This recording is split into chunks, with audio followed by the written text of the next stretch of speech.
देखिए, कांग्रेस ने कितने सिस्टमेटिक तरीके से भारत में अराजकता फैलाने का प्रयास किया। सबसे पहले उन्होंने आरोप किस पे लगाया था? एलआईसी पे।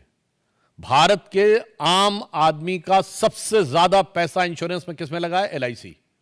तो उन्होंने कहा एलआईसी बर्बाद हो गई। फैक्ट क्या है? एलआईसी ने पिछले तिमाही में 17,000 करोड़ का प्रॉफिट दर्ज किया, जो एलआईसी का ऑल टाइम है। दूसरा उन्होंने किस पे आरोप लगाया? State bank of India.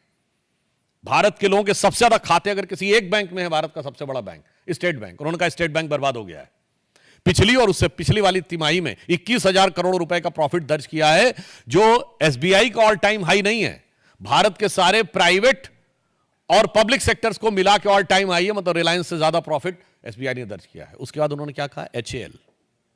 HAL क्या है? भारत का सबसे बड़ा डिफेंस का पीएसयू है, और मोदी जी की सरकार में आने के बाद भारत की रक्षा क्षेत्र में आत्मनिर्भरता में सबसे आगे एचएएल है। उन्होंने कहा एचएएल बर्बाद हो गया है। ये सिर्फ 1.5 साल पहले की बातें हैं। 2023-24 एचएएल का रेवेन्यू 29,000 करोड़ रुपीस है, जो ऑल टाइम हाई है, और 80,000 करोड़ का उनका पाइपलाइन में है।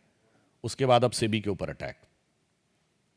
तो हमें साफ समझ में आता है कि भारत के हर उस आर्थिक संस्थान के ऊपर आक्रमण है जिसके की द्वारा भारत की आर्थिक शक्ति और आर्थिक संपन्नता उभर कर सामने आती है। और उसके बाद आप याद करिए, चुनाव में क्या वादा किया था कि हर परिवार की एक महिला को 1 लाख रुपए देंगे। कितने परिवार हैं? 140 करोड़ की जनसंख्या, 4.5 पर्सन पर फैमिली है। 4.5 से डिवाइड करिए, 31 करोड़ के आसपास आएगा। और अभी बजट आया, हमारा रेवेन्यू रिसीव्ड कितना है? 26,80,000 करोड़, यानी 27 लाख करोड़ से कम भारत सरकार की आमदनी है। और कहते थे 31 करोड़ परिवारों में लगभग सभी को 1-1 लाख दे देंगे, यानी 31 लाख करोड़ रुपया बांट देंगे, और बहुत से गरीब और कम शिक्षित लोगों को वो भरवाने में सफल हो गए। ये साफ बात देख लीजिए कि ये आर्थिक अराजकता फैलाने का लक्ष्य है कि नहीं। और साथ में कौन?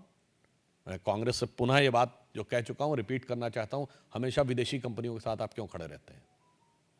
आज से 40 साल पहले यूनियन कार्बाइड के साथ 84 में कांग्रेस खड़ी थी, बोफोर्स के साथ 87 में कांग्रेस खड़ी थी, हॉविट्जर के साथ कांग्रेस खड़ी थी, अगस्ता वेस्टलैंड के साथ कांग्रेस खड़ी थी, हिंडनबर्ग के साथ कांग्रेस खड़ी है, बीबीसी के साथ कांग्रेस खड़ी थी। जॉर्ज सोरस का सुर और कांग्रेस का सुर बिल्कुल एक है। वो भी कहता है मोदी को हटाना है हर कीमत पे, और इनका भी कहना है मोदी को हटाना है। और जितने भी आरोपी विदेश में भ्रष्टाचार के आते हैं, वो कांग्रेस के ही प्रथम परिवार से कनेक्टेड क्यों आ जाते हैं? चाहे वो वॉरेन एंडरसन हो, टोबियो कॉट्रोची हो, ग्वाइडो हेस्के हो, क्रिश्चियन मिशेल हो।